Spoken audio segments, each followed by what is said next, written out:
Hi, I'm Tom Koenig, and I'm joined today by former National Security Advisor, General H.R. McMaster. General, thanks so much for joining us. Hey, Tom, thanks for having me. So we're here today to discuss your new book, Battlegrounds, The Fight to Defend the Free World. And I want to begin by asking why you decided to write this book in particular. You served as President Trump's National Security Advisor from February 2017 to April 2018. But you didn't write a tell-all book about White House intrigue. Many have, and many wanted you to, but you didn't. Why? Well, Tom, I've been disappointed about the degree to which partisan politics has us pitted against each other. And as we're at each other's throats, the challenges that we're facing aren't going to go away. And, having been on the receiving end of plans and policies and strategies developed in Washington, in places like Iraq and Afghanistan, I thought it was important for me as National Security Advisor to try to address what I saw as the disconnect, right, between fantasy in Washington and reality on the ground. And I endeavored to do that as National Security Advisor. But what I hope to do with the book is to contribute to a deeper and a fuller understanding of the challenges we face as a way to bring people together for meaningful discussions and a common understanding of what we have to do to build a better future for generations to come. That's what I hope the book will do, is help contribute to a reversal of this polarization that we see, at least in the area of foreign policy. Yeah, so it's interesting there that you brought up, there's an assumption that, if we really talk about the substance of these issues and we do so in a rational, respectful manner, there might be more agreement and less contempt and bitterness than we currently see in a very personality-driven politics, very tribalistic politics. Tom, I think you're right about that. I think the people who know the least about these issues tend to be those who are most adamant about extreme positions. And so I think that this is the way to approach it, right? I mean, it shouldn't matter if you're a Republican or a Democrat or what fringe the fringe of either party in connection with China's effort to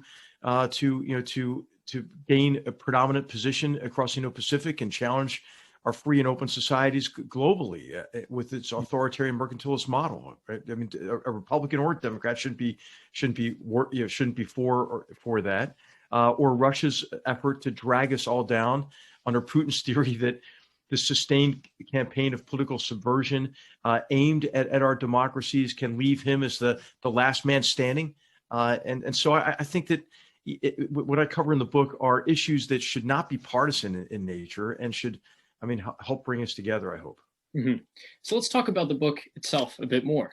So you analyze the major foreign policy challenges of our time, and you already mentioned a few: China, Russia, Iran, jihadist terrorism, etc. And there's an underlying argument that you put forth that since the end of the Cold War, so from the 1990s onward, U.S. foreign policy making has been plagued by what you call strategic narcissism. So can you tell us a bit more about strategic narcissism, what it is, what its main variants are, and what a better alternative approach to foreign policy making might look like going forward? Tom, thanks. Well, strategic narcissism is a term used to communicate and describe our tendency to define these challenges that we're facing only in relation to us. And to assume that what either we decide to do or what we decide not to do is decisive toward achieving a favorable outcome. Now, this is a problem mainly because it's self-referential and because it doesn't acknowledge the agency, the influence, the authorship over the future that others have. And as a result, we tend to base our plans and our strategies, again, based more on fantasy and what we would like the world to be instead of this competitive environment that we're in. And so the argument in the book is to counter that strategic narcissism with strategic empathy. And this is really an effort to understand what drives and constrains the other, and in particular, to pay attention to emotions and ideology and aspirations. Right. So I wanted to get into strategic empathy. So that's the corrective you offer for strategic narcissism. The world is a place full of independent actors, national and international, with their own histories, interests, capabilities, motivations, grievances. And as Americans, in our discussions about foreign policy and how we formulate that policy, we have to take that into account.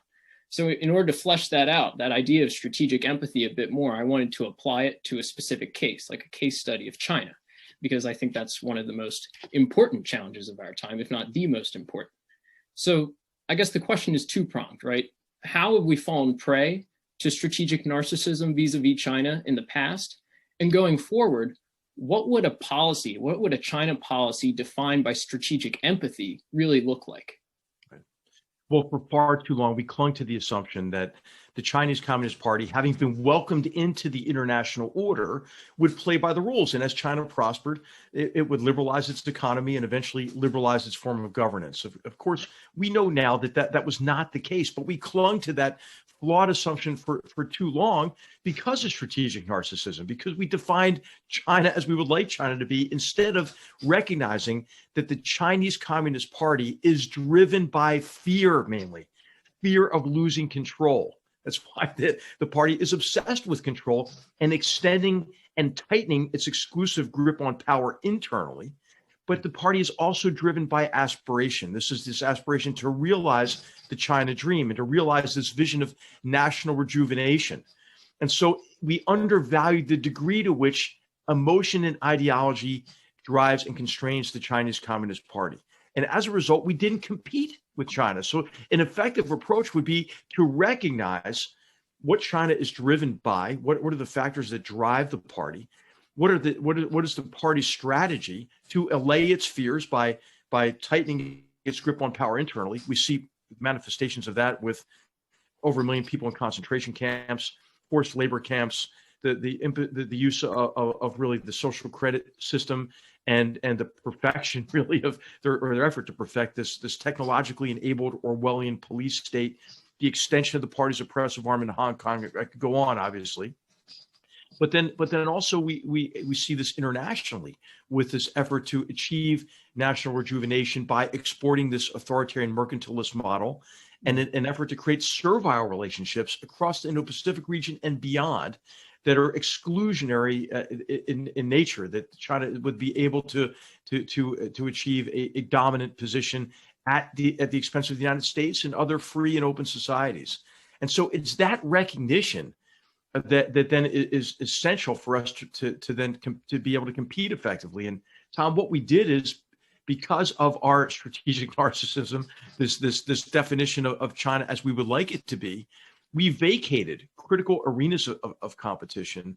And so now the argument in the book is to re-enter those arenas and to compete more effectively, not just the United States, but other free and open societies working together to counter China's promotion of this authoritarian mercantilist model, because it's important to all of us, Tom. I mean, if China succeeds, the world will be less free, less prosperous, and less safe. Right. And part of that competition, as you just mentioned, it's working with allies. It's not just us.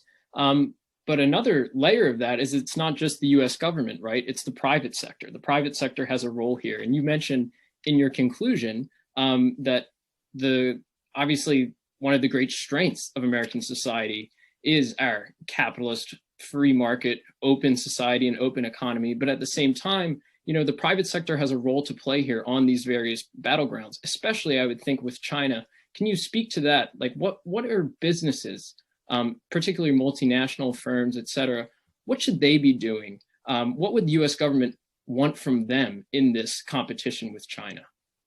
Well, Tom, this is a really important point, and this is one of the reasons why I wrote the book, because the competitions that we're engaged in today, competitions that will determine really whether future generations can enjoy the freedom and the prosperity that we've enjoyed in our lifetime, they cut across the public and private sector. And what China has done is pursued effectively the strategy of co-option, coercion, and concealment to co-opt governments, but also companies with the lure of short-term profits or the promise of Chinese investment.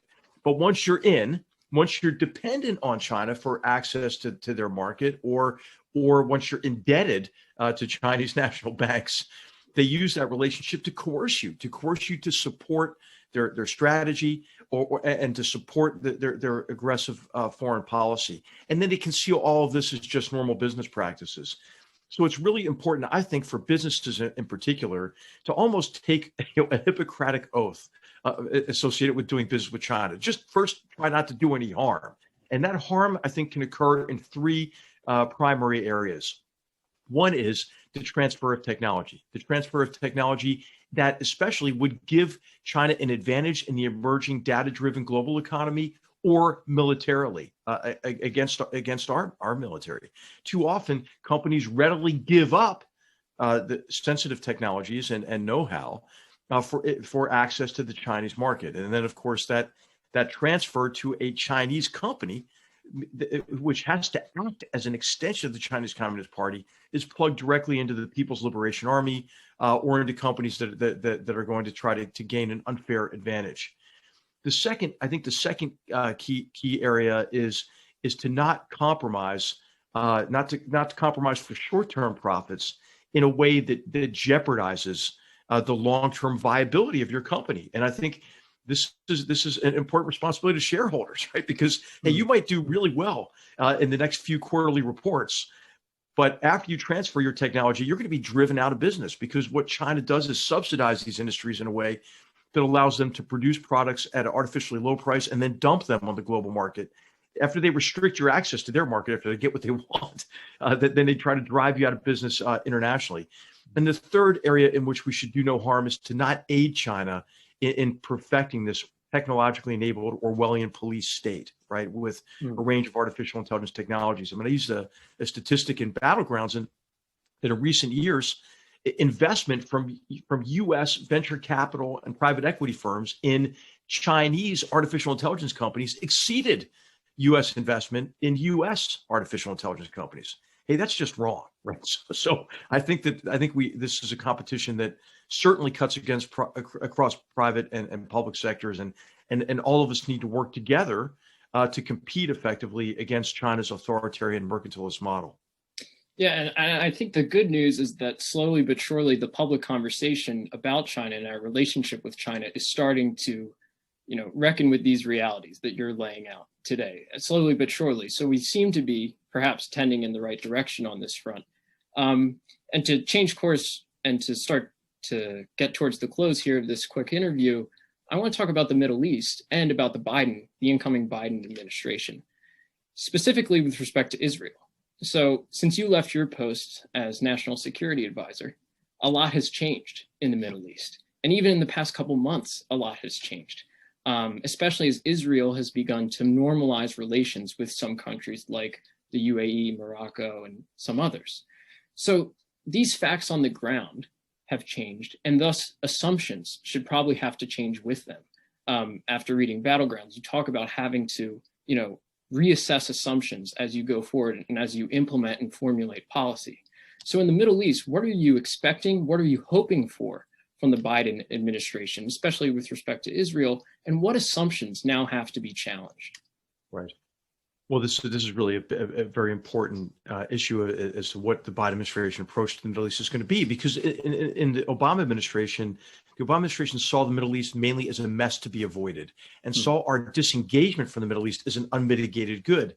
That's in large measure because the administration defined its policy mainly as in reaction to the Bush administration's invasion of Iraq, right? And so I think we have to resist the tendency to try to define a new administration's foreign policy mainly as in opposition to the administration that came before it.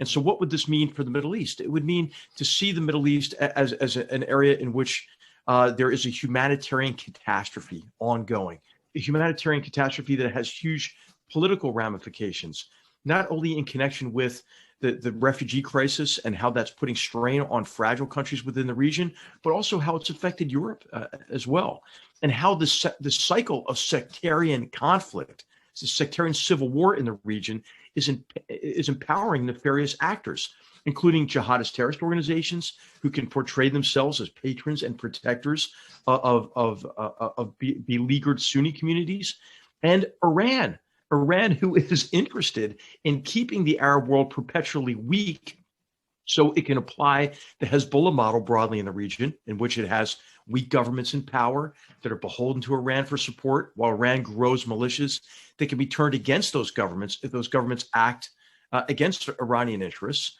And of course, what Iran wants to do is to threaten Israel with destruction and ultimately to place a proxy army on the border of Israel. So it is the breaking of that sectarian civil war that can get the Middle East back on a slow course toward more security and stability, alleviate the humanitarian catastrophe, and lead to better security for Israel and U.S. interests in the region, right? And also to reduce support for jihadist terrorist organizations. The Abraham Accords is a tremendous development and one that ought to be capitalized on. And why is it important? It's important because the recognition of these countries, this is United Arab Emirates and Bahrain, Sudan, and now Morocco of Israel. It removes this idea that there's a religious war in the region. It helps reinforce this idea that in the Quran that we are all people of the book and ought to coexist together. It doesn't allow jihadist terrorists to make the claim, right, that this is a religious war. It removes that ideological cover from their political and criminal agendas. And it also reduces Iranian influence because it's a recognition that the interests of these countries align with those of Israel, especially in connection with defending against Iran's 4-decade-long proxy war against the great state in the United States, the little state in Israel, and the Arab monarchies. And so this ought to be, I think, an opportunity, be viewed as an opportunity. It ought to also be viewed as an opportunity to build on this from the outside in to try to get to some kind of enduring peace agreement between Israel and the Palestinians as well. Now, that's a tall order. There are a lot of reasons why that is very, very unlikely to happen. But I think there ought to be a strong case for the Biden administration to remain engaged in the Middle East and to try to take advantage of these recent positive developments and to do so with an emphasis on breaking the cycle of sectarian violence. And I would say, importantly, don't let the pressure off of Iran. What I'm most fearful about in terms of the Biden policy is nostalgia for 2016 and going back to the Iran nuclear deal, which was always a bad deal and would be an even worse deal if it were pursued today without first trying to force the Iranian leadership to make a choice, right? I mean, we ought to try to make them make a choice between either behaving like a responsible nation and being welcomed back into the to the international economy and the international order, or continue to support terrorist organizations and to foment sectarian violence across the Middle East. And if they do that, then they're going to have to suffer the cost of economic isolation. Right. So a lot has changed, and we can hope in that region that the Biden administration will reckon with those changes and reckon with the realities on the ground and the nature of that and other regimes. And to do that, hopefully they will crack open Battlegrounds, the fight to defend the free world. We'll wrap it up with that. Thank you so much, General McMaster. Hey, Tom, thanks for the privilege of being with you.